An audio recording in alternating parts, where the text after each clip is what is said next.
The following has been brought to you by SJP World Media. You're listening to In the Corner with BenNny Mac. Unfiltered. People are starting to see exactly who you really are, and you're a hypocrite. Uncensored. What he's trying to say is Suplex City. And unforgiving. The only reason you were WWE champion for a year is because Triple H didn't want to work Tuesday. Here's the man in the corner, BenNny Mac. And that's the bottom line, because the great one said so. Welcome back to In the Corner after Summerslam weekend. Well, it's now done and dusted, isn't it? That's what we're going to be talking about, SummerSlam, our SummerSlam reaction, because joining me from across the pond is Mr. Tyler. How are you, sir? BenNny, I am just doing wonderful, as always. I'm just so thrilled to join you, my friend. Mate, SummerSlam is done and dusted, but before we do that, this is episode, what did I say it was? Episode 63? I've forgotten already. I believe so.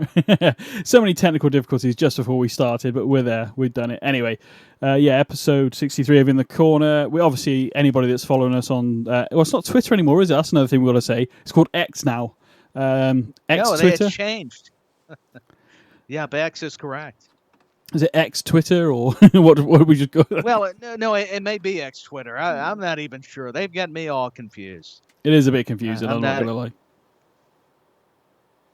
No, certainly it is. But anyway, so follow us on X or Twitter, whatever you want to call it, at In the Corner WWE.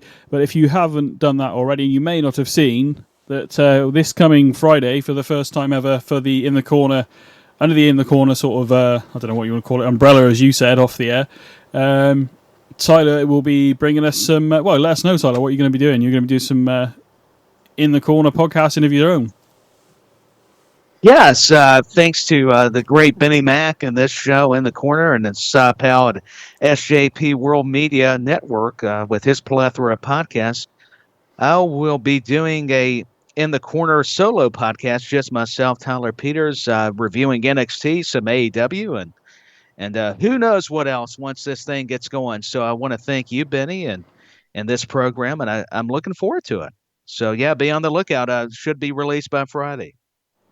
Hopefully so. Mate, I'm looking forward to it. I can't wait to hear what you say. And we're also, because of you, we're also going to be able to cover WWE and then NXT, AEW, maybe even Impact, and maybe some other stuff as well, whatever you're going to do on these Friday episodes, really. So more wrestling, just a wider spectrum, and a wider thing for people to hopefully get their teeth sunk into. But you can obviously follow that at In the Corner WWE on X, and obviously follow the show and the network at SJP World Media, and obviously follow Tyler at Dustin Tyler 86 and myself at BenNny Mac, BNNYMACK. I know I've given you a lot of information there.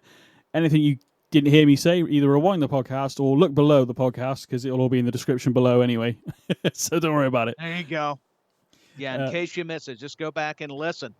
More reason to check out the In the Corner podcast. Yeah, man. Mate, I'm looking forward to it. I'm glad you said yes to it, and I'm looking forward to seeing what you can bring to the table. No gimmick infringement there for Roman Reigns or anything, but I'm looking forward to it. Yeah, no problem. I'm happy to get the opportunity, and I think Roman Reigns would acknowledge the podcast. So no worries there. Acknowledge Tyler. That's what you're going to do. So that's that. Yeah, that was the announcement I wanted to make. Really. So look out on Fridays. Look out! Somebody gave Tyler his own show, which is what I put on Twitter.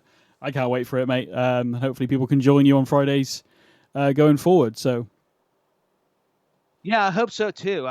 This will be some nerves and excitement mixed in, and hopefully all goes well. Boy, BenNny's given me a lot of creative control inside Pal as well, and they're taking a risk, I'll tell you. So we'll see how this goes. But seriously, I hope it goes well.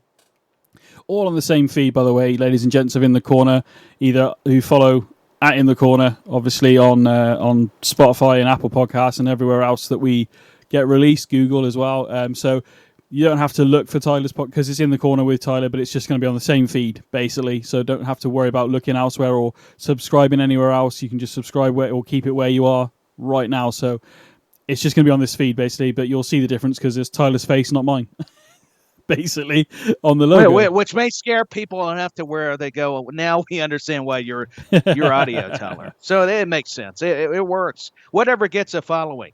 Well, I'll do whatever it takes. We only did about 4 weeks of actual being on the in terms of video, didn't we? And I think we got kicked off SJP video because we were scaring people. I think somebody was complaining that they didn't have to worry about Freddy Krueger, or they were just seeing my face. And they go, that's enough. He's haunting my dreams plenty. We don't need to see his mug. So there you go. There you go. I think it was both of us, mate. I wouldn't just put it all on you. Anyway. Well, thank you. SummerSlam 2023 from Detroit. I only said that wrong myself. In the Ford Field. No, what was it called? Is it Ford Field? What's it called? Yeah, it's Ford Field. It's home of the Detroit Lions. And there we go. Thank you. Yeah, Detroit, Michigan. Hey, don't worry about it. Listen, I think you said it correctly twice. I don't care what anybody says. Man, obviously we're going to go in. We're going to go through the matches as they happened and what we thought and stuff like that. Just want to put out quickly that obviously Sonya Deville, or Dario is a real name, who's put out a tweet, I think it was today or yesterday, saying that basically she's obviously out injured. She's having surgery. I think it was ACL, wasn't it, Tyler? I think. I think you're correct. It was ACL, and I just sharing everybody's sentiments. So wish her nothing but the best. It's so... it's such a shame is what I'm trying to get at about her having this injury. And it seems like anytime there's a women's tag team title change or it seems promising, an injury happens. She said on Twitter that the women's tag team titles are cursed because over the last few months, if not longer, we've had a few injuries relating to these titles, hence why they've been swapped out and been, hot potato in it and all that kind of stuff, which is a shame because me and you are both fans of Sonya Deville and Chelsea Green, even though we were probably more looking forward to Chelsea Green and Carmella, but they've done really well, and I was hoping that we were going to have a long run with them, but ultimately injury has stopped that train, unfortunately. Now, you can't help what the future is going to hold sometimes, and it's very unfortunate, her circumstances, but wishing her a speedy recovery. It's going to be interesting moving forward how they do the women's tag team titles and what's going to happen with Chelsea Green. And yeah, I did like the combination of Carmella with Chelsea, but got to enjoying the tandem of Sonya and Chelsea also. I think there's an opportunity here. Let's look at the silver lining if we can. I'm hoping Sonya Deville gets I would hope in the next 3-4 months. I know ACLs can be a bit tricky, I believe, but there's an opportunity here. Maybe we could have an NXT duo win them and maybe hoard them over there on NXT, and then eventually we have maybe someone from the main roster trying to get them back from the NXT sort of brand, even though they're the WWE Women's Tag Team titles. Maybe we could have almost like a we've won them, so we're going to hold them hostage type of thing over here in NXT. Yeah, I mean, they could do it. I mean, we're seeing a lot of crossover between all the brands, so I could see where they are likely to go if you were to actually go the route you're proposing, BenNy. So, we'll have to see. Yeah. But anyway, that's I've not seen Raw yet. I don't know whether you have or not, but obviously that'll be on tomorrow's show with myself anyway, so we'll talk Raw and some other stuff as well. Obviously, Tyler... we'll be talking some NXT and AEW on Friday or whatever happens that he's doing on his show on Friday. But let's get into SummerSlam, mate. First of all, let's do it. Before we get into any matches, I want to bring up a very... I don't know whether it's a sore subject with fans. It's not really sore subject in the sense of myself, but we speculated, and a lot of fans speculated on a possible return of somebody. Obviously, we did a list on the show last week, but nobody returned. Nobody that we mentioned on the list. No Randy Orton, no Bray Wyatt, no Rock, nobody returned at SummerSlam. Were you expecting it? Are you disappointed? How are you feeling about that? I was probably expecting some surprise returns, but am I disappointed to answer that question, no. I felt like it may have taken away from the show, honestly. Yeah, I got to tell you, the roster is looking good. That was a solid show. And I think if you get too much, or let me say this, too many surprises, it can sometimes be a little much on the premium live event. So I was actually relieved that we did not have a surprise. I think even more so than Bray Wyatt, the only return I was anticipating was possibly Randy Orton, but there's been so much conflict regarding those reports. I'm actually glad we did not see any reemergences from any of the names. And I didn't think I would at first state that, but I think there was enough talent on this program that delivered, and it would have taken away from it. So I'm kind of glad I was wrong, and there wasn't any returns.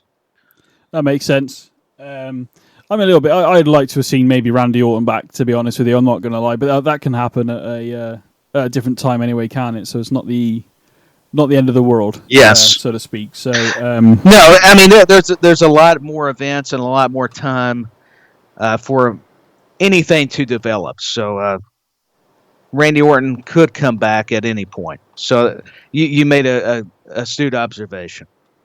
yeah, I mean, I've not seen Raw yet, but obviously, as I said, we'll talk about that tomorrow. But I don't think anybody's returned on Raw, so it's not like it's been carried over or anything like that. But I think you touched on something pretty good there. The show was actually really good. Overall, most of the matches were entertaining, and for where they were and what they were doing, and it overall, I think I'm not going to we don't really score it on the show, do we? But it was a good show. I enjoyed it from start to finish. I actually watched it in 2 parts because I watched like a good chunk of it. Then I didn't watch it till the next day, in fairness. But I enjoyed it. And it's a hard day when I have to not go on social media and post anything because I have to avoid social media so I don't get any spoilers because I want to react to it without knowing. So Right. I didn't get to stay up and watch it this time is what I'm getting at. But no, man, I think you're right. Everything you said there is spot on. I agree with you. Would it have been cool to see one of these people return? Of course it would. But obviously we'll get into it. But there's some moments within this pay-per-view that were really good. And there is one moment I was not overly keen on. But other than that, yeah, we'll get into it. We've still got SmackDown to go. You probably know where I'm going with that. But let's get into the first match. Yeah, we might as well just dive right on in. Yeah, because I don't want to get ahead of myself shouldn't here. But we'll go through the matches as they happen. So I was a little bit surprised, but at the same time, I think it was a perfect place for it, actually. Because I was half expecting the Battle Royal to kick off the show, but it wasn't. It was Logan Paul versus Ricochet. I mean, I don't know how you feel about it, but I think... I think I said it on the show before SummerSlam. I said, it's going to be a spot fest. For me, some fans probably will think it was a spot fest. For me, everything they did in that match it was in the right place, the right time. It had coherency to it. It wasn't just flips for the sake of flips. And I think they told a really good story from start to finish in terms of them two wrestling each other. And I would actually say it wasn't as they said a few months ago, flip-flop.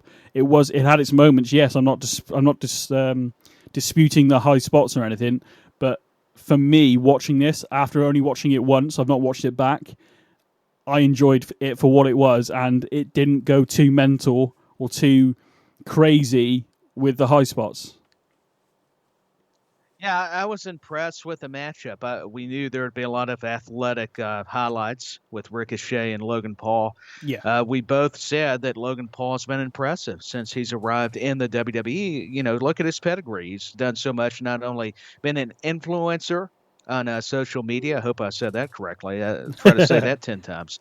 But anyways, he's just a mega star and a headliner. And Ricochet, I think, is deserving of a push. Is he my cup of tea? Not really. I'm more of a traditionalist in the sense of the wrestling philosophy, how you tell a story. But I think they tried to do that, to your point. So I'm not going to be too critical of the match. They did a lot of nice spots, not for the sake of just having the flip-flop kind of movements you were suggesting.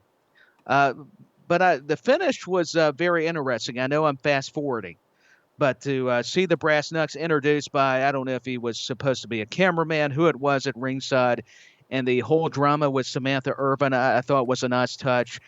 We need to see more of an angle within the angle. And sometimes we just get it for the sake of, oh, yeah, let's make a match. Yeah. But they did a good job of building it. The only critique, and I think we both have shared it, is that the promos needed to be a little more forceful, have some attitude added to them.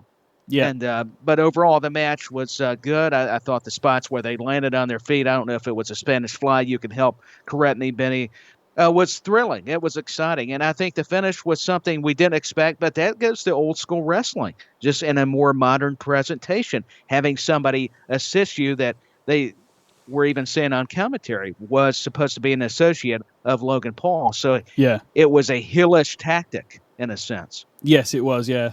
Bringing the Brass Knucks out of retirement. I would think Regal's backstage somewhere with WWE, so maybe he borrowed them from him. I don't know. It could be. Regal may have said, hey, listen, I've got a pair of Brass Knucks. You can't see me on TV or these premium live events for a while since I was in AEW for a period of time. Let me give you these Brass Knucks. Come on, that's some, hey, it could work. You can make a storyline. Hey, why not? I can't wait to see Regal back in front of a camera, but he's as valuable behind the scenes, of course. I mean, again, as a fan, somebody who did a little bit of training, I'm not an expert by any stretch of imagination, but for me, there were a few moments in the match where it wasn't quite. I don't think it quite went to plan, but it was nowhere near as bad as the botch at Money in the Bank that nearly concussed both guys. But I think, do you know what? With the right trainer and a bit of polish, Logan Paul needs a bit more. I think he needs to learn a bit more of the psychology and stuff like that. But that will come with time. So I just hope I know he's a bit of an egotistical person anyway. At least he seems like it based on his, not that I follow him or anything like that, YouTube channel, but the stuff I see him do outside of this, it seems a bit obnoxious in some cases. But do you know what? He's got a big personality. Exactly. But if they can refine him and polish him and make him better and understand the psychology of matches, this guy he's got the tools. It's just whether he uses it going forward. But I enjoyed the match, like I said, overall, like in the opening segment there. So I did too. I think you got this right. Can't complain. Yeah. No, you go ahead, my friend. No. I was just agreeing. I can't have too many complaints. No, I think, a damn good match, to be fair. And it didn't go too mental with the high spots, like I said. So and when they did do stuff, it made sense. It wasn't just doing like that one on Raw where he hit Logan with the sliced bread for no apparent reason when he should have punched him in the face. In the actual match itself, it was quite a methodical start to the match, wasn't it? It wasn't just they actually wrestled. Yeah, it wasn't going 90 miles per hour or by the minute doing all the high movements. Logan Paul, I mean, I think he's getting it. We've talked about these celebrities that sometimes don't always get it with the psychology. And you're right. That's something that he'll grow into with more of the training. I mean, I think he selected or Shawn Michaels helped him out. I mean, if you're going to get one of the best to assist your efforts, I mean, hey, that was a great choice in the Heartbreak Kid. So he's taken it seriously, and he's already got the attitude with the personality and the traits to be not liked, and he plays it up perfectly. I mean, with having Samantha Irvin, and she did such a tremendous job on her facial expressions and showing emotion to where you were going to possibly see tears when Logan Paul won and the way that he won the match. So I thought that was a nice, intricate part. Very important. Just the subtleties sometimes within wrestling that we gloss over at times. Yeah, I think are really good. Yeah, no, absolutely perfect. I think we could possibly, after the way it ended, definitely there's a case to be made that this is not going to end here. This is going to move forward. And you know what? If they can make it more and more personal of a storyline going forward, whether they introduce other pieces to the board or whatever, I would hope Ricochet would want to come back at Logan, and maybe we get a triple, a 3-match sort of saga here now, even if it's not necessarily a match straight away.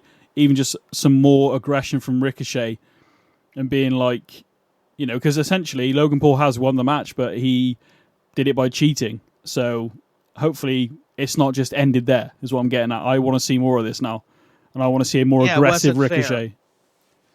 So to your point, it would give them more merit to continue feuding, and because it's became even more personal than it even was prior, with involving the real life fiance. I mean, they pointed it out on commentary. People that are the smart fans would know this kind of details or information per se, and it would just add layers to where you could go with the story. So it's hard to disagree with you. I know we will disagree at times, but when you bring up such fascinating observations, I kind of try to think outside the box a little bit, out of that comfort zone, if you will. Nah, man. I hope, like I said, I enjoyed the match for what it was. And do you know what? It opening the show, I think, was the right call. I think the whole show actually flowed fairly well in terms of where the matches were on the card. So, I bet you got this right, I believe. You chose Logan Paul to win. I think I chose Ricochet, so you got that right. So well done. That's your first point of the evening. Can you say that again? I'm just teasing, just for the audience. What? Logan Paul, do the Stone Cold, or what everybody is now doing with any kind of promo segment anymore, the what chant. Exactly. There you go. I was... Yeah, like I said, I think the whole show flowed pretty well in terms of it made sense where I didn't feel disjointed of when the matches came out. When they announced the next match, nothing felt like, really, this is here. Nothing felt out of place for me personally. I don't know about how everybody else felt about it, obviously, but I thought it was really good. We kick into Cody versus Brock Lesnar. I love the video package leading up to this. They played it again at SummerSlam as well with that song, Tyler. The song sold it. I mean, you sent me 100%. A link, and I had to watch it again, and they replayed it for for SummerSlam, the premium live event, and it does. It makes you more interested in the conflict of the story between Lesnar and Rhodes. Yeah. I mean, it made it feel a lot more. Yeah, that was perfect. Yeah. Yeah, it made it feel. I mean, we've seen the whole thing, obviously, from when it started after WrestleMania up until now. And we've had... And it's been a bit of... I'm not going to say it's been the best sort of build, because Brock's not really been there, and we've had Cody talk, and then we've had Brock there and just beating up Cody and all this kind of stuff. And I'm not going to say... It's not like on Rock Stone Cold WrestleMania 17 level, by any stretch.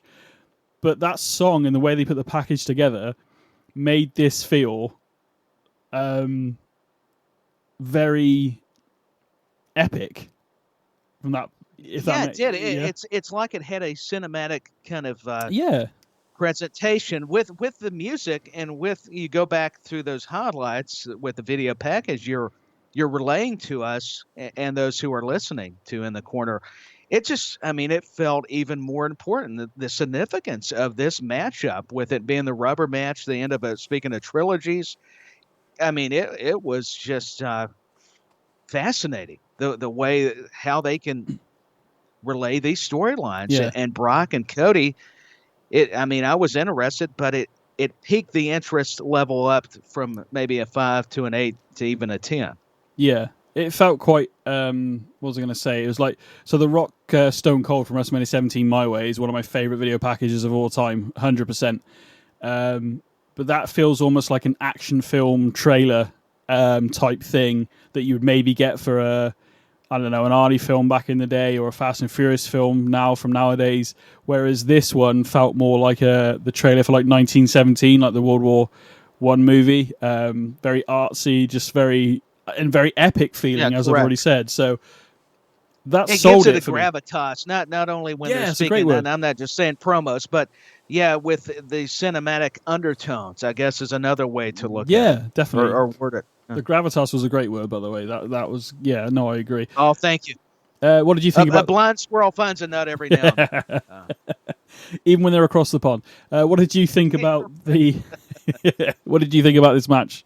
And how did you feel about how it went down? And also, we got to talk about the ending as well, which we'll get to in a moment. But, how did you feel overall about this match? I thought the match did what it needed to do as far as achievement.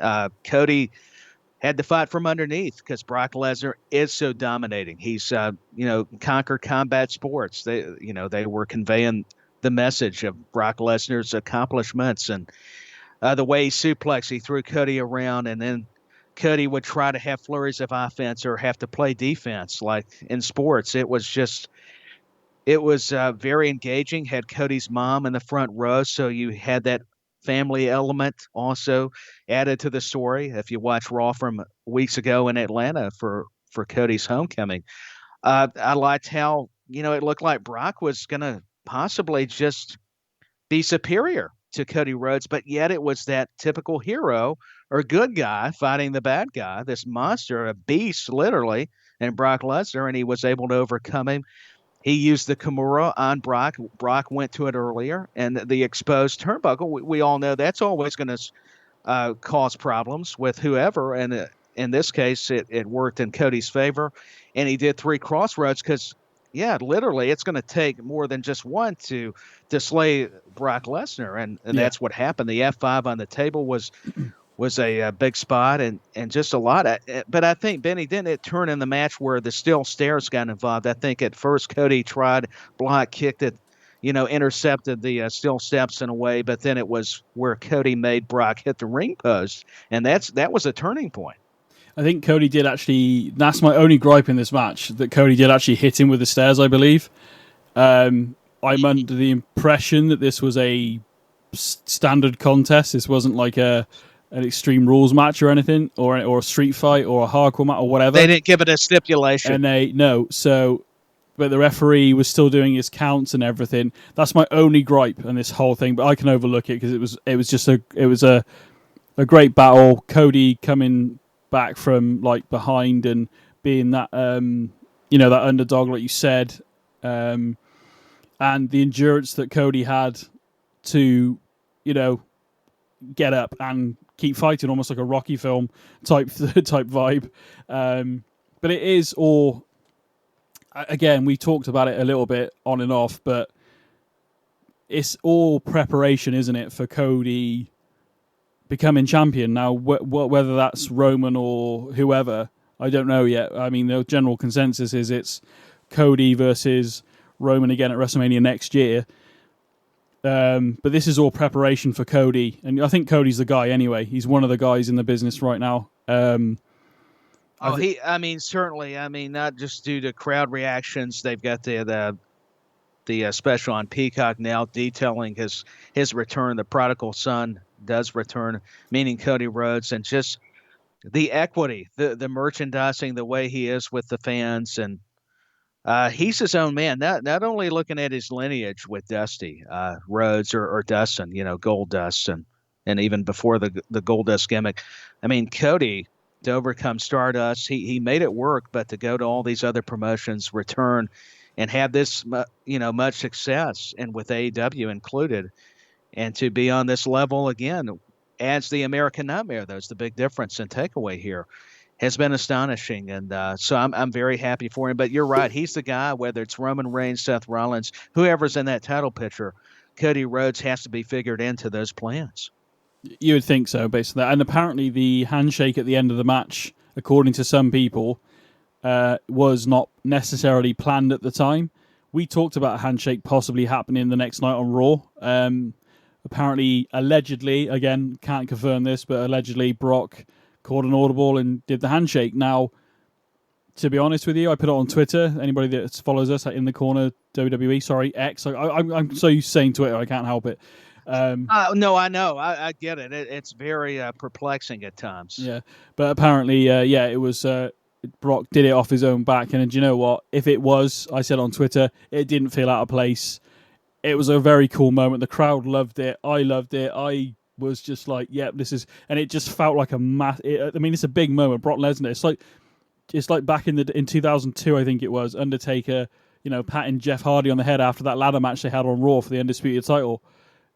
Just endorses that person is a potential.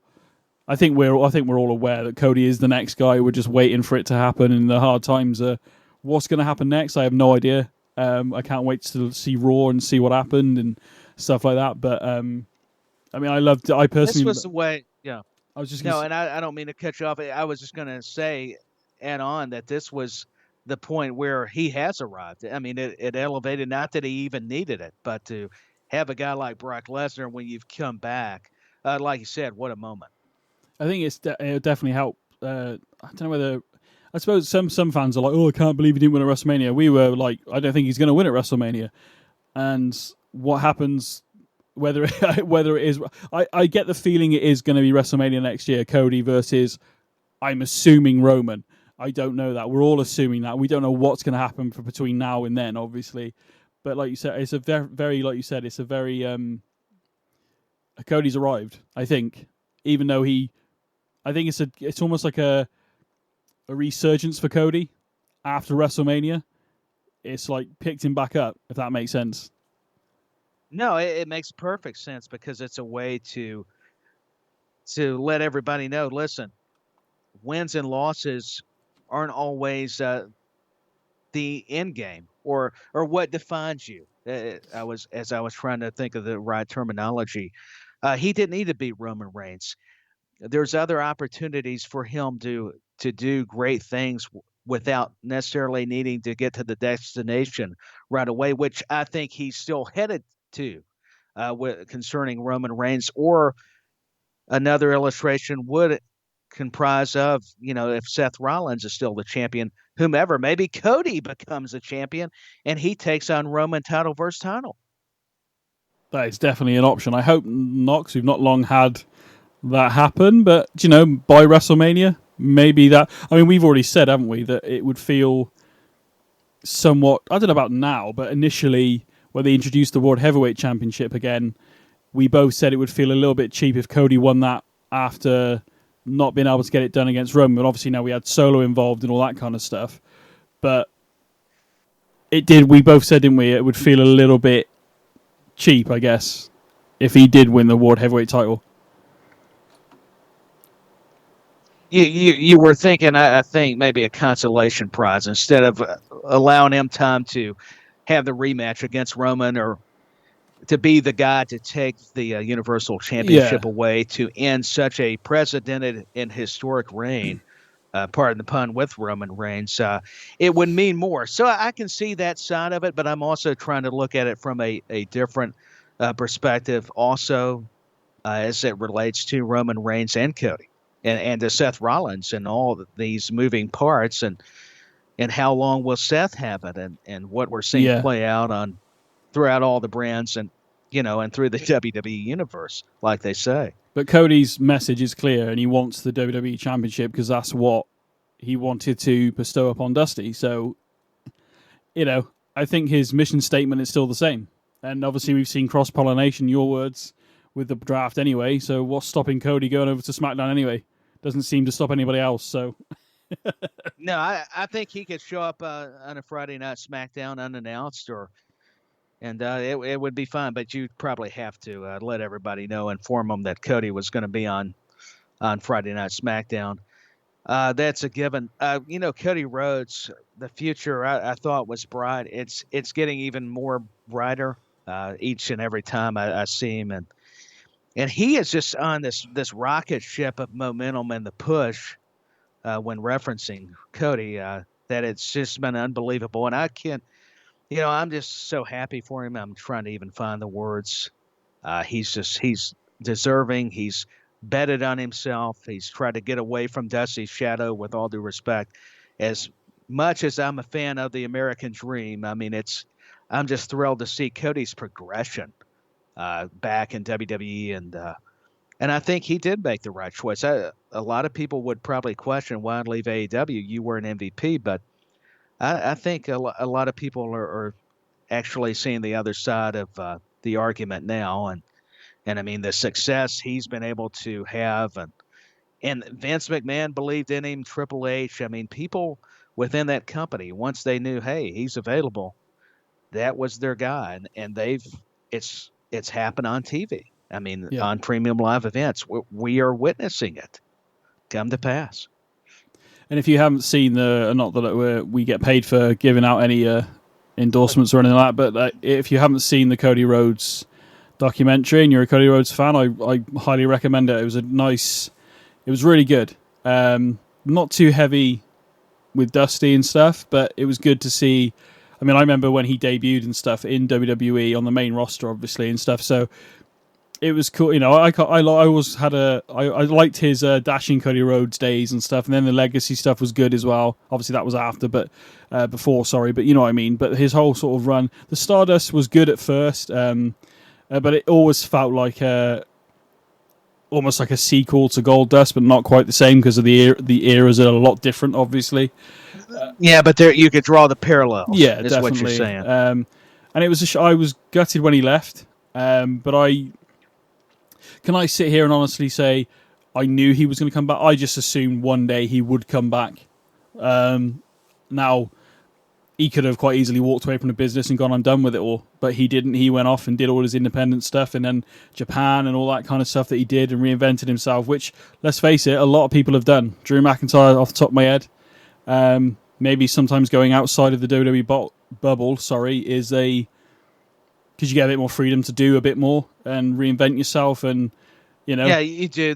There's different parameters, probably according to each promotion, and I think there's a lot of valid truth to your comments about, hey, you get more liberties with your creativity, and like you said, reinventing yourself, and Cody did that, man. He made some wise decisions, maybe not always just smart choices, but going to Japan, hey, listen, the track record's there though to why that was successful. He betted on himself. He was a risk taker, and you have to be involved in the industry to be a wrestler. I wouldn't know. I'm just a fan, but it seems to me pretty logical and sensible as to why.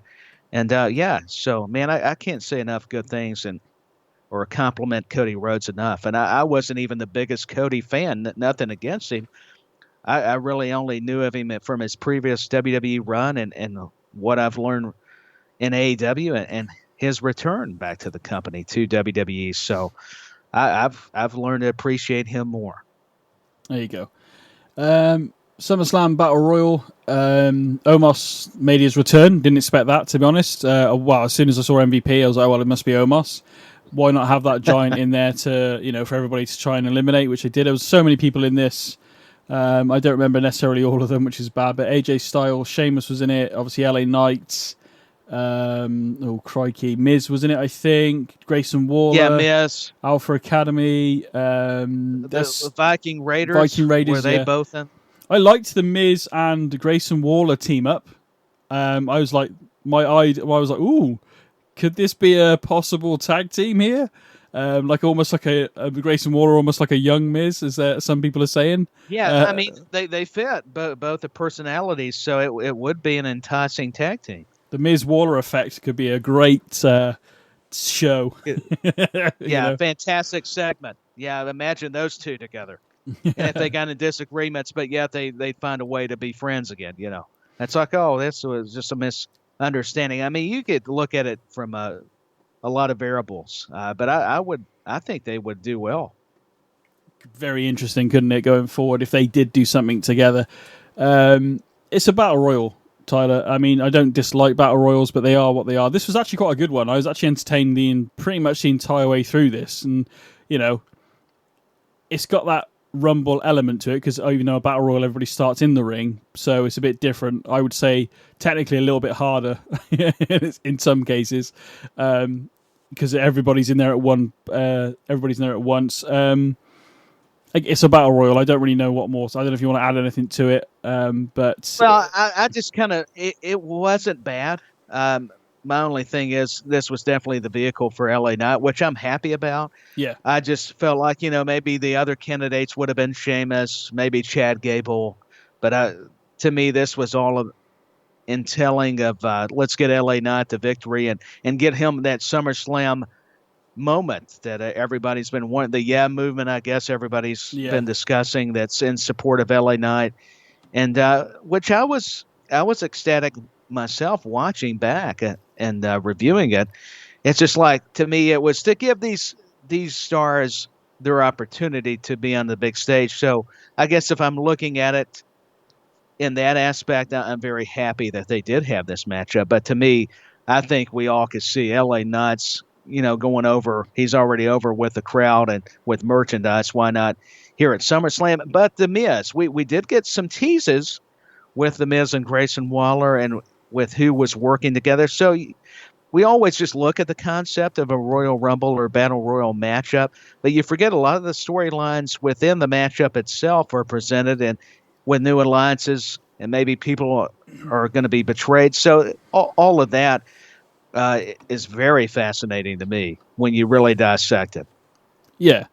To me, it felt like with LA Knight, it felt like now or never. If LA Knight doesn't win this, I felt like it was like honestly, as I said it, I felt like it was a now or never type thing. The response he got has been really good. The response he got at SummerSlam, people, like you said, people loved it. I loved it. I was like, yeah, cool. I don't think I've ever been, apart from a Royal Rumble, obviously, I don't think I've ever been excited about somebody winning a Battle Royal before. You go, yeah, cool match.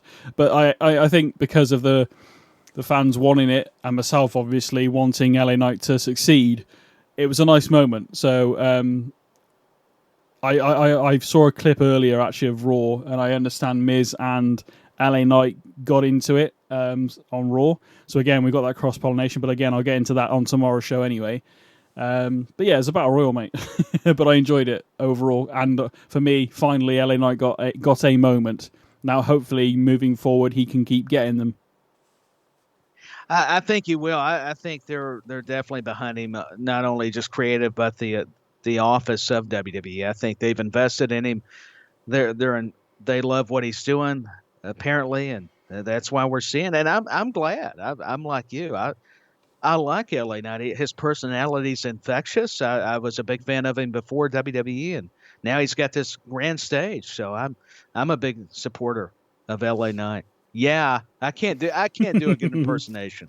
I'm not even going to try. But I'm not even going to try. Right, let's move on. Ronda Rousey versus Shayna Baszler in an MMA rules match. Yeah.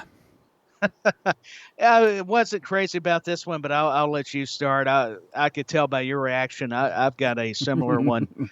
Boy, this was a mess. Like Shayna Baszler, I don't dislike Ronda Rousey, although the last 6 months, so it's very nah.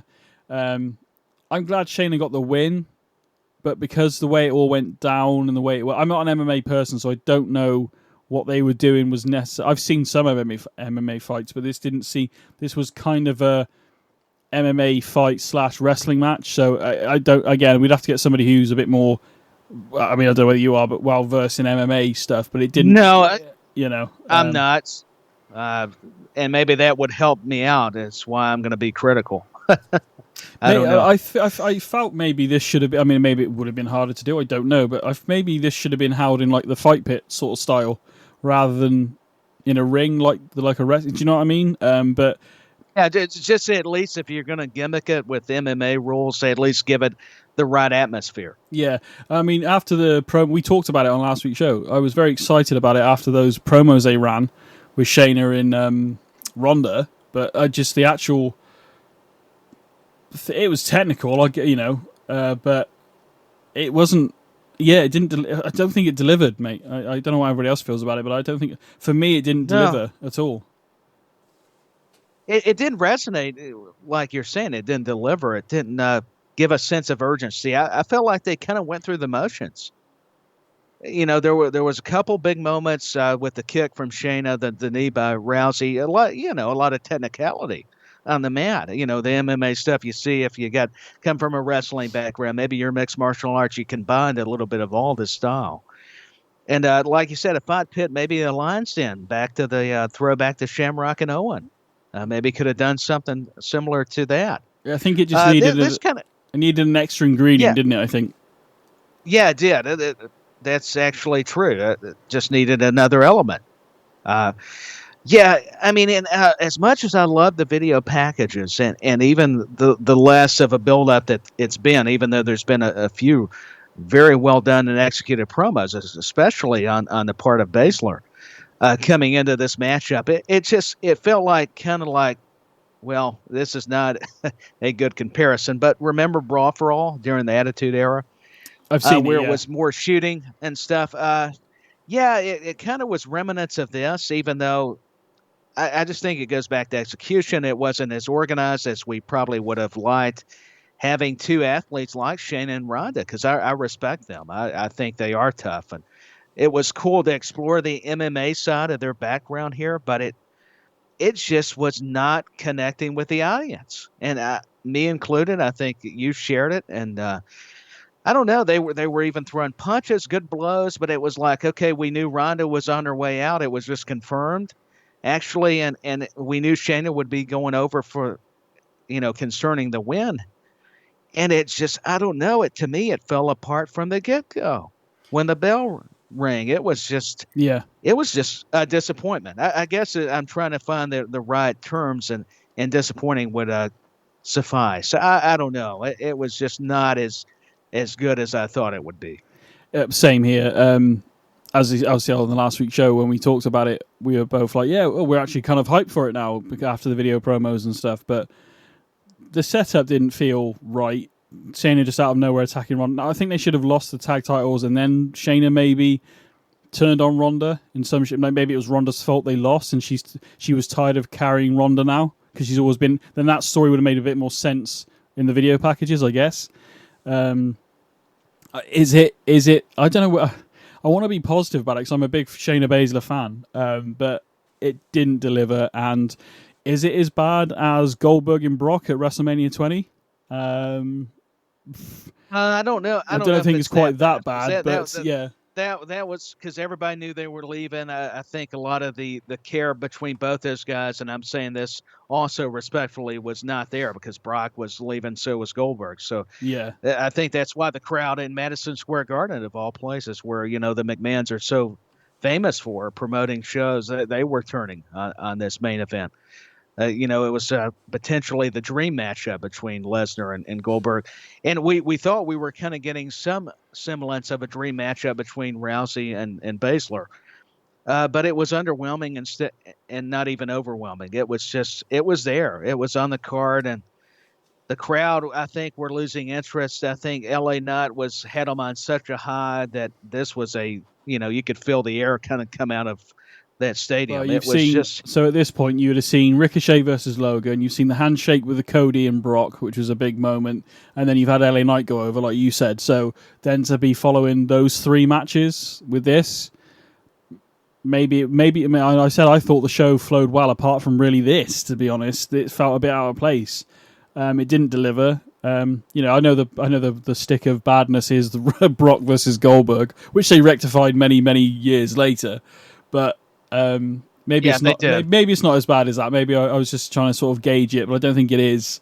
But it just didn't deliver, unfortunately. I don't know whether in my head I thought, well, Shayna's going to win this, and if she wins it decisively and it's a really good match, going forward she's going to be like an unstoppable competitor. Whereas now I don't know whether this has helped her, to be honest, as much as they'd hoped. I don't know that it has helped her, and like you were stating previously, there was no explanation. I felt like it was kind of rushed, and maybe due to Rousey leaving, her departure, that's why, hey, listen, I'll let Baszler, we'll let her get the win. It was just, I guess, thrown together, even though they were caught off guard, pardon me, in London at Money in the Bank, where this first started commencing, but the storyline where, I don't know. It just felt like misplaced, maybe misused. I don't know, miscommunication.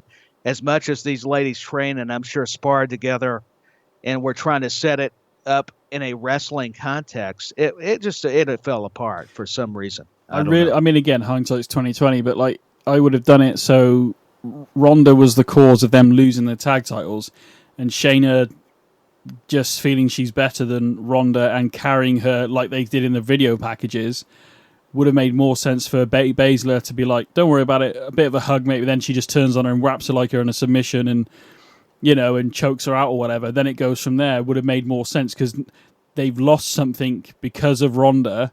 Shayna's had enough of her and carrying her or whatever the words you want to use and then move forward. That would have made just randomly her getting in the ring and just attacking Ronda only to then lose the tag. It doesn't feel, maybe they were trying to push Ronda as the face I think maybe in Baszler as the heel, but which actually I think it came across the other way around generally. So I don't know. Hindsight's 2020. I think, yeah, hindsight is 2020. Very true statement, but I do think you're onto something. They were wanting Ronda so much to be more the babyface, and Shayna ended up being more liked as the heel than Ronda. There you go. Yeah. But yeah. I would say in terms of matches, it's a shame because I don't want to sit here and go. We're not going to sit on the show and ever be like really digging into it, but it just didn't deliver. Unfortunately, that's the general consensus. I think we both picked Shayna. I think we all knew, like we said, Shayna was gonna obviously. Ronda was leaving, so we all knew Shayna should get the win. It made sense. In terms of the battle royal, we both chose LA Knight and we both chose Cody. So. At the moment, mate, you are beating me with the Logan Paul match. Just by one, so there's still time for you. So I may not can brag this time. I'm a little nervous in that regard. I think you've won it, mate. Don't worry about it. Intercontinental Championship, Gunther versus Drew McIntyre. A good match, actually. What I expected from this, to be honest. Was it as good as Sheamus versus Gunther in their first encounter? No. But I enjoyed it. And I think you might be onto something we said on last week's show. Maybe it's time for Drew to be either more aggressive or turn heel, or maybe even bring back the Chosen One sort of vibe, but with a bit more cockiness to him, because he's obviously a big fella. But, I mean, what do you think of the match? Yes. I thought the match was lifted our spirits as far as matches producing. You got two guys that are proven commodities, and Gunther as the in-ring general and Intercontinental Champion. He's on quite the tear. I mean, he's, keeping the consistency going and making the Intercontinental title important, relevant again. And Drew McIntyre, I'm so happy for him. Two guys with a European background. They know how to hit. They brought the intensity.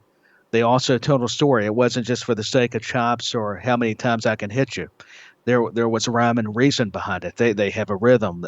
You can tell that chemistry was present. These guys, just when you thought one was down, it was typical pro wrestling fashion, which is a compliment. The other would kick out. There would be a sense of urgency, desperation. You've heard those words used on commentary, Benny. And to see Gunther, doing some high risk was a little different. I actually liked it, though. It made sense. It wasn't like it was, I'm up on the top rope, top turnbuckle, in other words, just to do a splash. It was effective. And Drew McIntyre with the Claymore, that's what I mean. There was so many, even after the finishes, that you thought, oh, we got a new Intercontinental Champion. They did a good job of making you actually believe it in that split second, the moment. Yes. But I thought overall, man, and I know I'm going lengthy, but I wanted to give it its just due. The match was just terrific. It was stellar.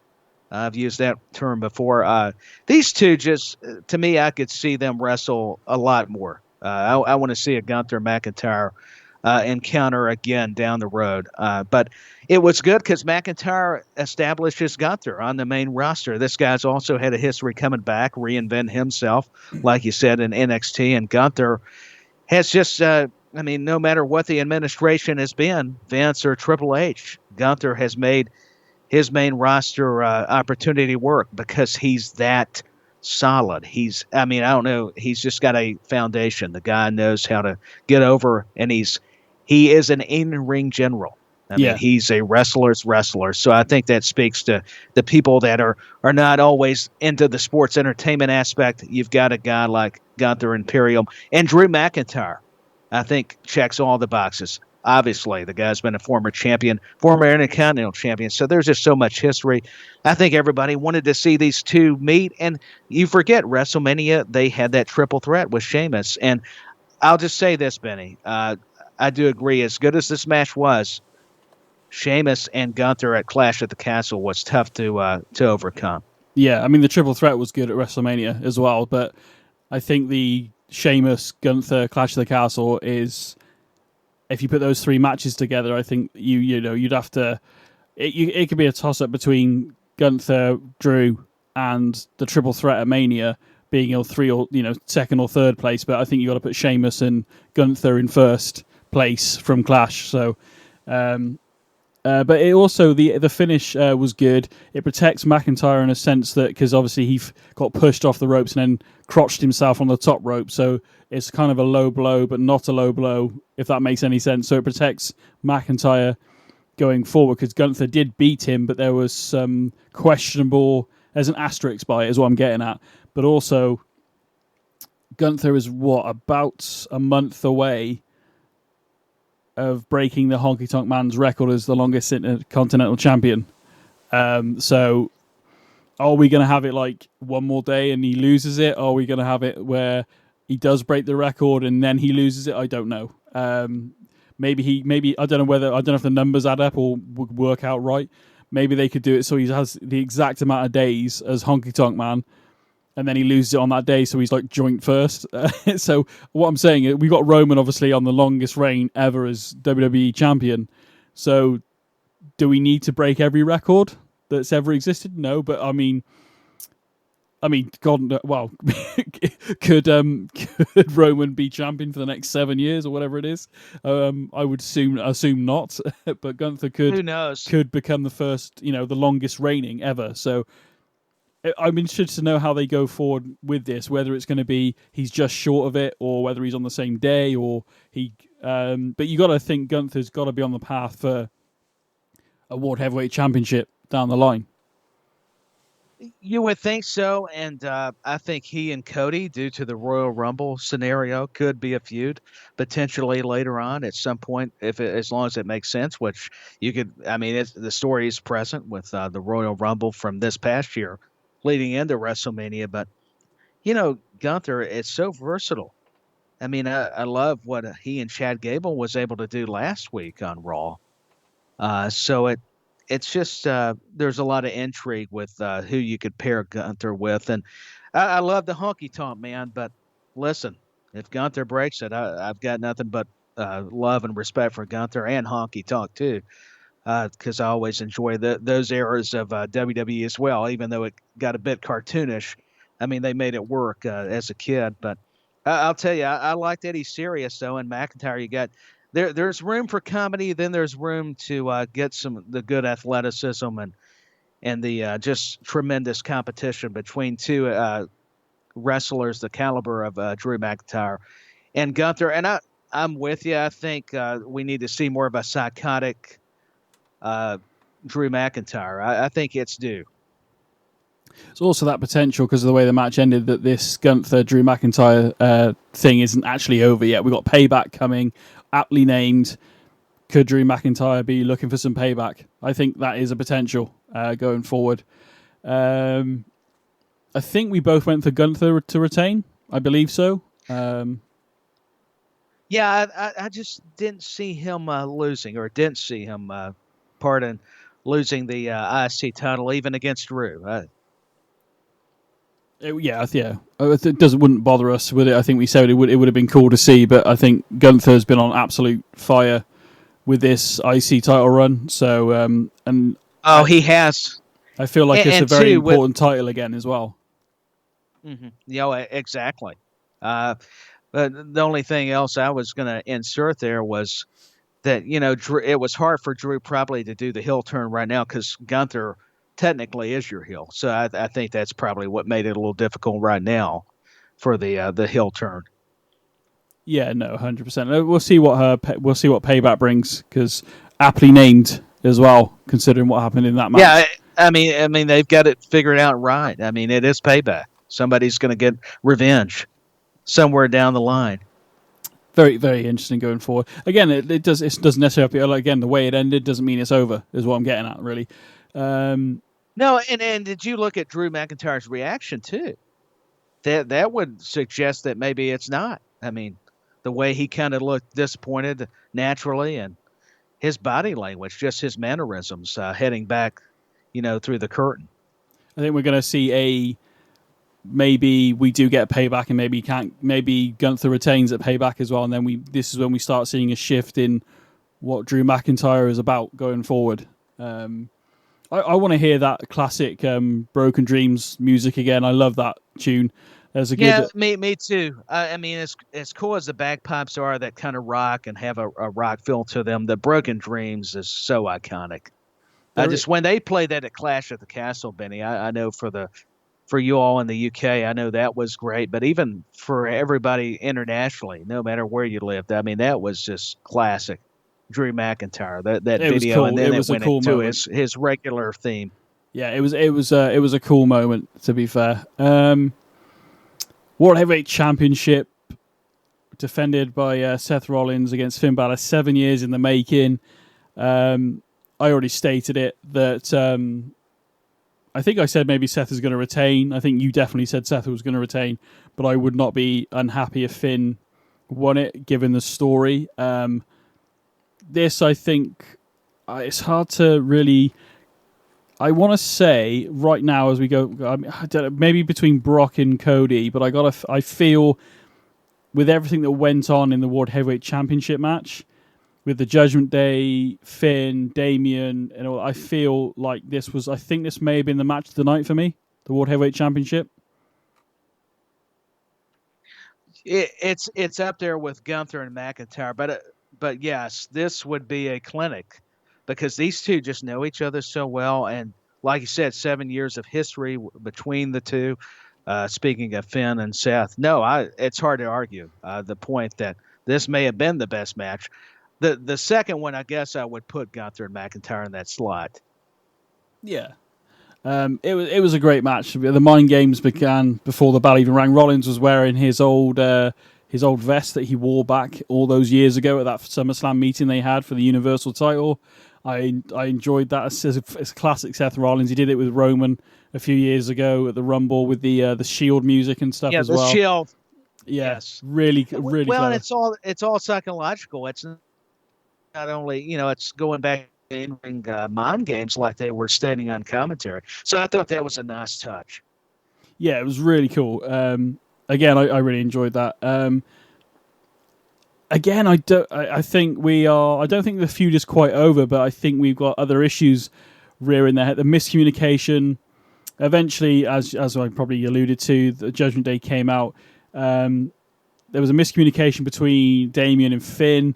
Finn was assuming that Damian wanted to cash in, but actually, while Rhea and Dom were distracting the referee, he was trying to hand Finn the briefcase to hit Seth with it to win the match. But Finn mistook this as Damian trying to cash in and all this kind of... It was...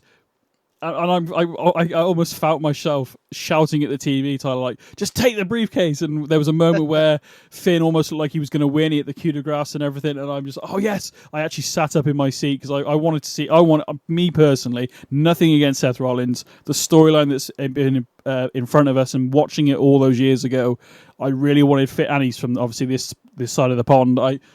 Maybe a bit biased on that one, but the storyline for me was I wanted Finn to win, but I fully expected Damian to cash in, to be honest with you. But I wanted Finn to win. I think I said Seth to win, but I really wanted Finn to win. But I enjoyed this match from start to finish. The Mind Games with the vest, ultimately... Damian Priest tried to distract the referee again, which he did. But he put the briefcase in the ring. Finn tried to crawl for it. As he's crawling for it, Seth hits the curb stomp onto the briefcase, gets the 1-2-3 wins. The crowd popped big time. Loved it. And then the look on Damian's face of just like, for goodness sake, or whatever, or like, I don't know if he's mad at Finn or mad at Seth or both. I personally think this was the match of the night from my own perspective. I mean, I've kind of monopolized it a little bit, so... What did you think about it? What did you enjoy? Was there anything in there that you didn't enjoy?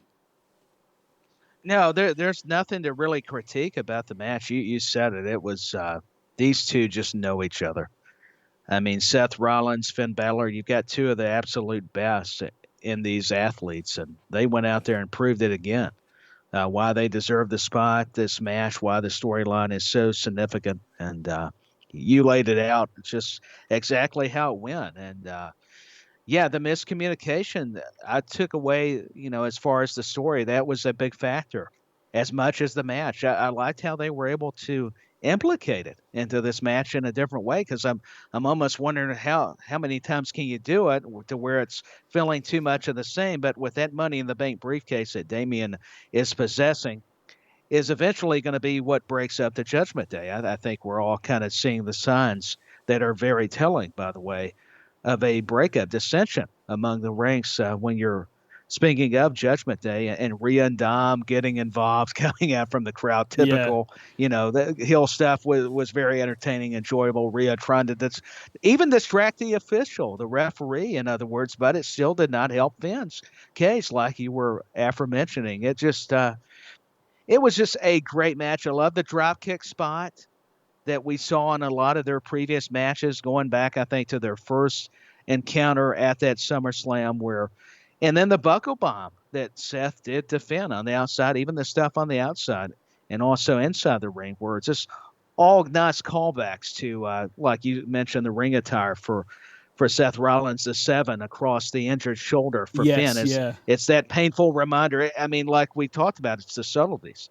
It's the little intricate details and nuances and mannerisms that make the psychology of what wrestling stands for. And these two, as much as I'm happy and I'm a fan of Seth Rollins, I'm with you. And I'm not even from the UK, but I can appreciate what Finn Balor's contributions have been to the industry. And I've actually felt empathy for the heel at this time, and especially after, and for Damian Priest too. I mean, like you said, there was that expression he had, and Rhea trying to be the peacemaker and Dominic, but you can just tell there's going to be a lot of moving pieces, and who knows if Finn and Seth are actually finished, or now we're going to get Damian Priest involved. If we don't at least have a match between Finn and Damian, or maybe even a triple threat scenario. I'm just really fascinated. Who knows where we're going to go with the story. But overall, just, to keep it my final thoughts, just a great match. Like you were saying, I could not agree more. Just could be match of the night candidate for sure. Some people have said like the finish is a bit convoluted. There was a lot going on, in fairness, so I understand where they're coming from, but it set it up for me to move forward with Finn, Damian, Judgment Day. Even Seth could still be, like you said, maybe a triple threat at Payback. But I think they did it in such a way that the crowd maybe thought the Judgment Day were going to screw over Seth, but Seth, overcame it and sort of turned that trap of the briefcase against Judgment Day. And then, like I said, everybody played their part so well. For me, I don't think it was convoluted. I thought it was really good. And I actually can't wait to see where this goes. Payback is obviously the next PLE pay-per-view. So, interesting. For me, personally, this is the one. When you watch a pay-per-view, there are matches that stick with you years later, aren't there? Now, I remember that. I mean, they did do a few callbacks in this match from 7 years ago. I remember Finn getting... Yeah, they sure did. Off the barricade. Finn did it to Seth this time. Not quite the same, but did it. So there's callbacks to that. And yeah, I don't think it's over. Obviously, Payback's coming out now. Whether this is we're going to have another Finn-Seth match, I don't think we need that necessarily. Or maybe we do, maybe we do get the cash in. I don't know. But I'm looking forward. For the first time in a while, I'm looking forward to see what happens on Raw with Judgment Day. Not that I've disliked Judgment Day at all, but it did have a shaky start. But they've hung on and they've done really well. So I'm looking forward to seeing what happens next, basically. You feel like they finally got their grounded in a sense, and now they're just in main events. They're all over the place, whether it's NXT, Friday Night SmackDown, or Monday Night Raw, or a premium live event. I mean, and now the fans, even if they want to boo them, they're so cool as heels. That even meet and greets, you see a lot of the photos. I mean, they are definitely very popular. It's amazing to me to see the, comparing, like you're saying, that when they first began this story, and to see how it has evolved. It's been just incredible. I mean, to your point, it's they've done very well. Yeah, I can't wait to see what happens. Obviously, we'll talk. I will talk about that a bit more on tomorrow's show and stuff. But there we go. WWE Women's Championship match, Asuka defending. I think we talked about this at length in the last show. Asuka, Bianca Belair, and Charlotte Flair. I think we both went for Asuka to retain, but we also alluded to the fact that maybe Io Sky might get involved here. Technically, the winner of the match was Bianca Belair. And then we did have a cash-in, Tyler. So, which no, we did. It did come to fruition. Yeah, but before we go too far ahead of ourselves, there, it ended up being a really good match. But there was a segment near the beginning for the first 15 minutes. I want to say maybe a tad. It just felt like it wasn't coming together at one point for me. Like it did not. I'm not going to say there was botches or anything, but whether it was the crowd not being into it because of what just happened with Judgment Day and Seth winning and all that, I don't know, but a timing issue. Yeah, but it didn't feel like it was coming, and it felt like the referee Jessica, I think her name is, was possibly relaying quite a lot of different. Maybe things were changing on the fly there. I don't know. Maybe we'll see it next year in like a WWE 24 episode or something. Yeah. But that's probably where we'll get our answers. But yeah, it seemed like she, how the referees have the headsets. It seemed like she was having to do a lot of communication. It felt like back to the back. It did fit. It felt like there were moments where the referee's in the ring and she's looking down. She's listening to her earpiece. So, and I'm assuming that happens all the time anyway. But she didn't seem something. I don't know. And it didn't even seem like at first. Like it felt like Bianca Belair's injury was genuine at first. So I didn't really know what was going on. And then, but it.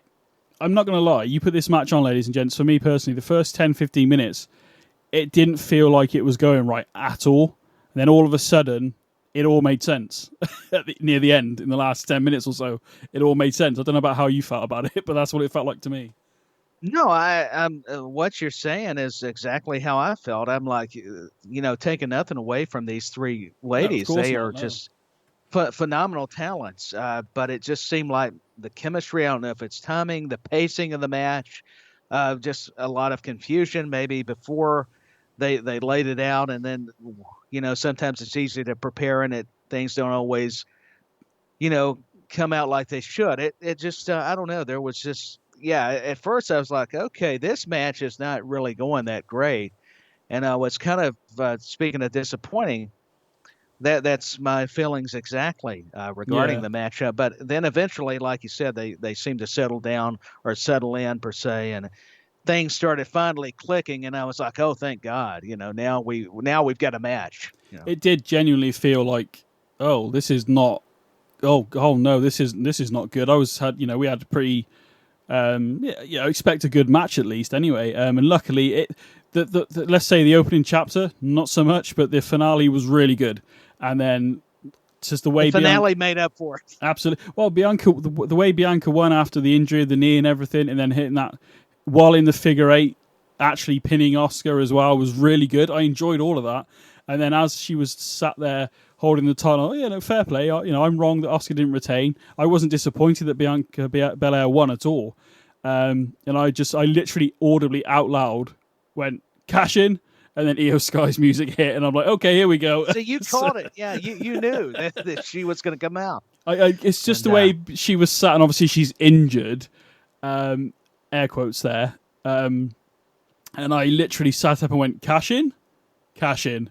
Then Io Sky's music hit, and I'm like, okay. And then it was, wasn't really a match, was it? It was a cash in, as we talked about. No, it's just it's the premise. You take advantage of your opportunity, and Bianca Belair was injured, whether it was kayfabe or not, and the Io Sky went out there with a briefcase, and it was. I thought what was smart, Benny, is, and we'll get back to the match, but the ending is that. You had Bayley taking out Charlotte and Asuka to make sure it was just, Bianca in the ring. And then I liked how Bianca was able to fend off Bayley, but Io Sky, it was too much in the end. So all she had to do, hey, she's injured her knee, that part of the leg. I'm going to hit it with the briefcase, then hit her with the briefcase and knock her out. Then to make sure she's finished, I'll do my moonsault off the top. And then that's what sealed it. So I thought that was nicely done. And, you did. That's the way they've always presented it. So why differ from the formula? So I thought that the finish was interesting, and I don't know that I expected it like you did, but I'm glad because it did it was a big premium live event. It was SummerSlam, and this was a match with some big stakes. So why not?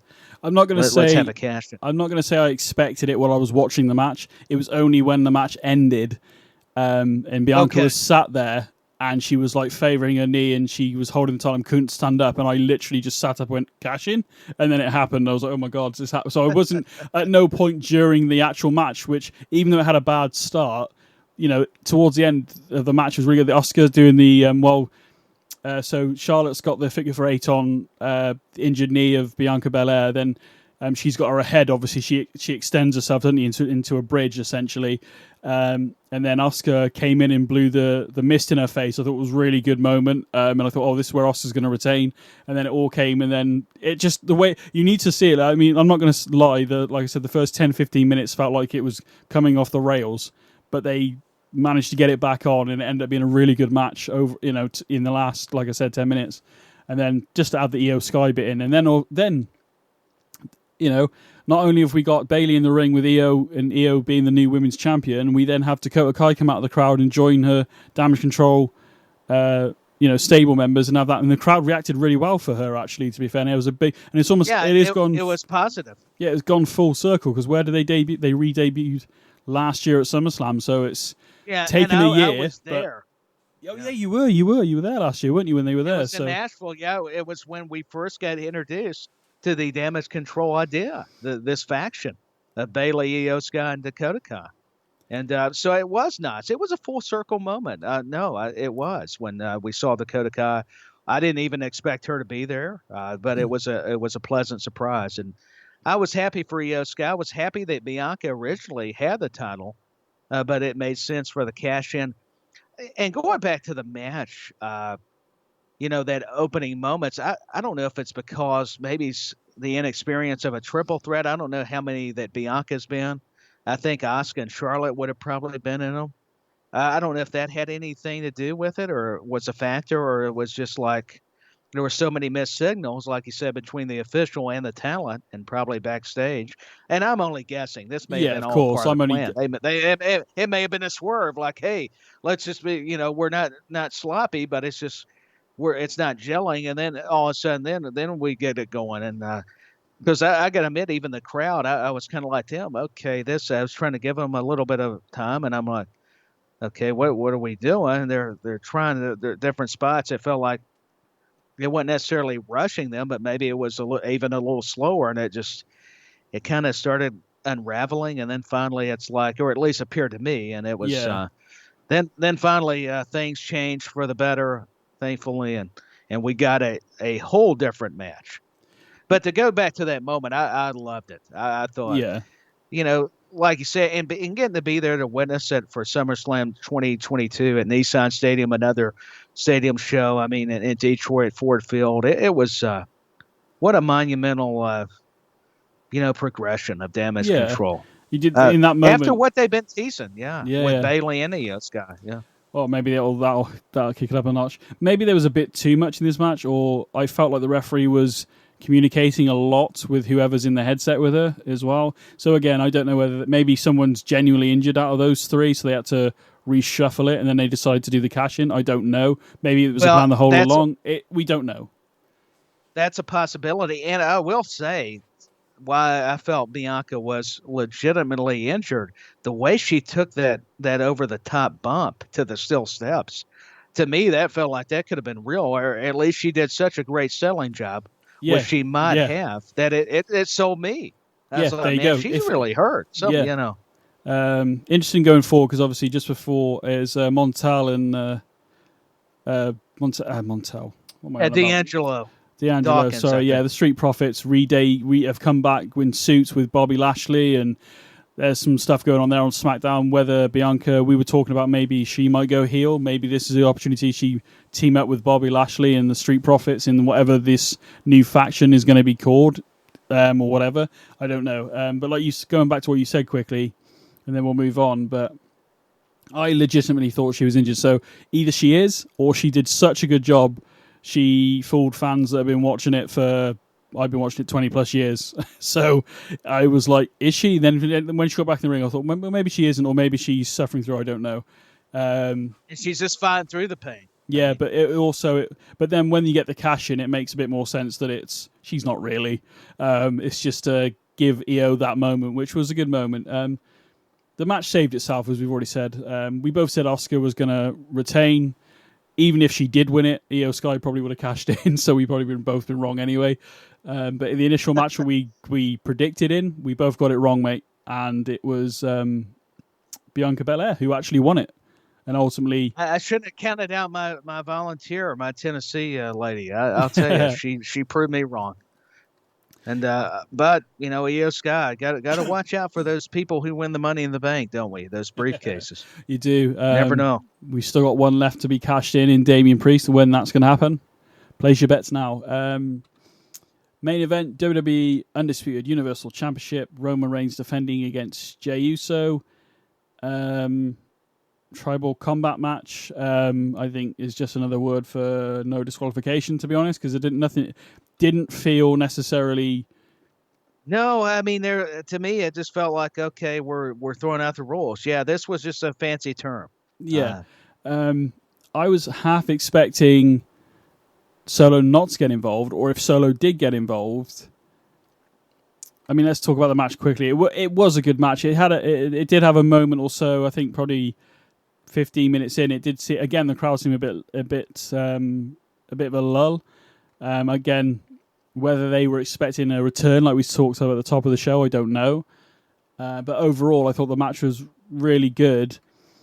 Was it match of the night? No, not for me. Again, I think the World Heavyweight Championship match was not match of the night for me personally. But I mean, we can talk about the match if you want, but I just want to get to so it's tribal combat. They mentioned the elders and stuff like that. So Roman's retained, but Solo got involved. Now, it was set up in a way for me personally, watching it, and probably yourself and others, when they did that handshake and that sort of head, the respect thing on SmackDown, I was expecting it to be just one-on-one and no Solo to be involved whatsoever. So I maybe put it to you guys that maybe this will happen on SmackDown, I don't know. But Roman would retain, but maybe the Elders would strip Roman from being the head of the table because of the tribal chief, because he didn't honor the tribal combat rules in the sense of one-on-one. Yeah, there shouldn't have been any interference or assistance from anybody. Yes, yeah. And it was a good match. It is, people want to see. And Jay did really well, I thought. I thought the match... we've still got a bit of work to do with Jay going forward. If he may be a shoe-in for the dethroning, I don't know. I think we all think it's Cody, don't we? So, I think that's the popular consensus. But yeah, it's going to take time because he's been such a tag team specialist. I mean, he's proven he can be a single star. It's just going to take more patience, I think. Well, if you look at someone like an Edge quickly. I think Edge and Christian ultimately split up in 2001 and never got back together. And in 2002, Edge was having a really good year until he hurt his neck into 2003. So let's say Edge was technically on his own from 2001, late 2001 into early 2002, starting to be a single star. But he did not become champion, I believe, until 2006. So sometimes it takes a bit of time. And obviously Edge was the Money in the Bank cash-in, very first ever, but... My point is, it takes a little bit of time now. The way the match ended, I audibly said out loud, this better not be Jimmy. And it was Jimmy under the hood that ended up helping Roman, which makes... Obviously, we'll get an explanation on SmackDown, I assume. But I'm going to assume at this point, right here, right now, that we're going to see Jimmy versus Jay at Payback. Because there's, again, Payback to be had. But this is probably... Although I was annoyed by it and... pissed off by it, to be honest with you, because of how everything's led up to this moment. It's not like even Jimmy got in the ring and bowed to Roman, and actually this whole time Jimmy was the person that the one that was secretly aligned with the bloodline. Yeah, which would have the whole injury segment was all part of the scheme, the plan. Again, we've still got time for this to be explained to us, but it's just.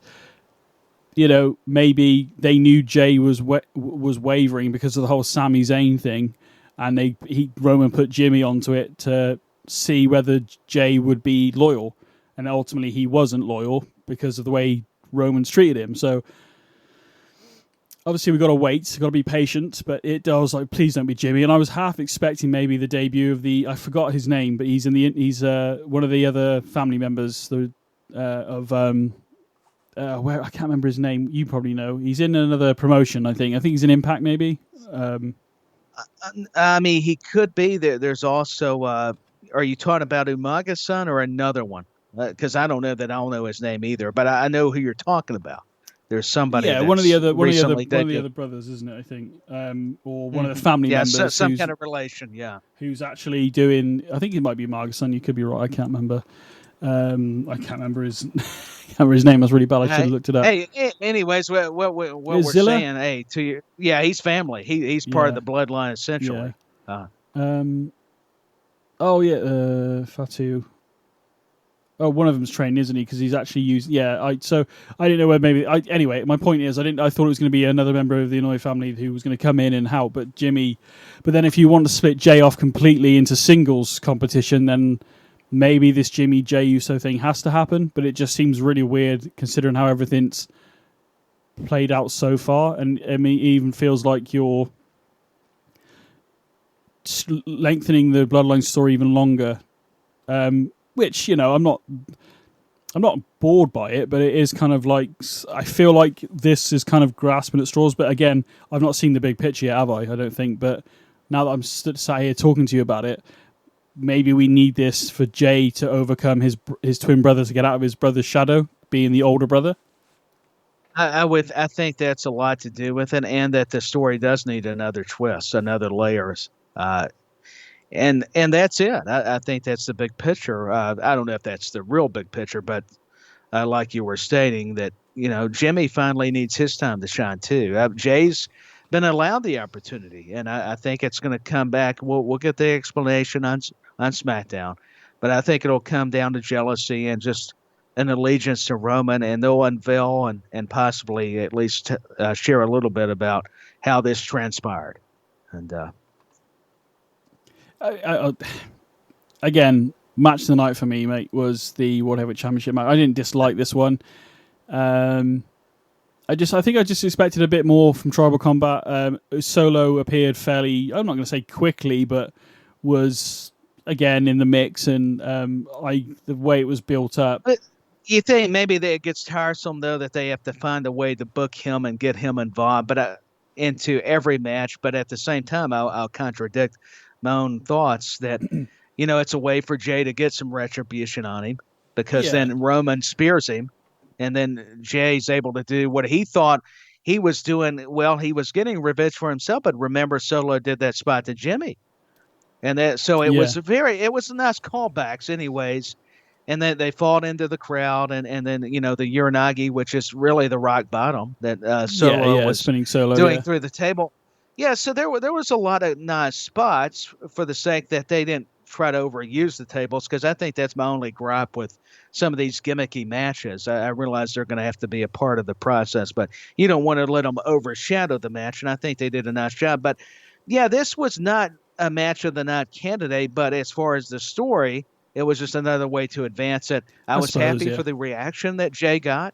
That crowd was up when the introductions were made. Yeah. But as much as I love Roman Reigns and this whole bloodline saga, boy, his entrance takes forever. And I realize the stadium makes it worse. It's not his fault. The stadium walk is a lot more, you know, it takes more of a lengthier time to make those steps. But, boy, by the time he got to acknowledge me and Mike Rome did the in-ring introductions, which were great, it was just like, oh, let's get on with the match. Because get on with it now, I'll tell you the problem.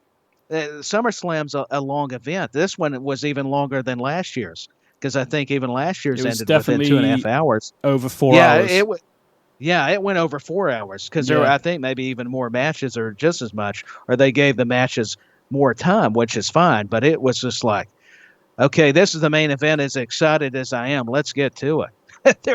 there was a human side of me that enjoys it, but I was like, okay, let's get to Roman and Jay. Yeah. It was good.